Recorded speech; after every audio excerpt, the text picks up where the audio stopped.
Herkese merhabalar. 12 Şubat günü La Liga 22. hafta mücadelesinde Villarreal Granada'yı ağırlayacak evinde. Villarreal geçtiğimiz hafta çok önemli bir galibiyet aldı deplasmanda Sevilla karşısında 2-1'lik galibiyet.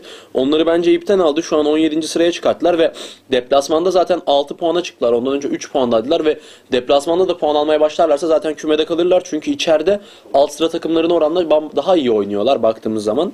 Rakiplerine baktığımızda ise Granada'ya onlar da yine benzer bir oyun sergiliyor. Biraz daha üst sıralardılar ama deplasmanlarda kötü, iç sahada puanlarını alan bir yapıdalar. Zaten alt sıra takımlarının genel özelliği de bu baktığımız zaman La Liga'da. O nedenle bu maçın da bence favorisi. Son zaten 4 maçtır formdalar. İçeride de sadece Levante'ye mağlup olmuş bir Villarreal var. Ben o nedenle Granada'nın bu maçı kesinlikle kazanamayacağını düşünüyorum. Bankoculara önerim 1-0 çifte şans olacak ama bence Villarreal bu maçı kazanmadan bırakmayacaktır bu maçı. Maç sonu bir de bence rahatlıkla oynanabilecek bahislerden biri.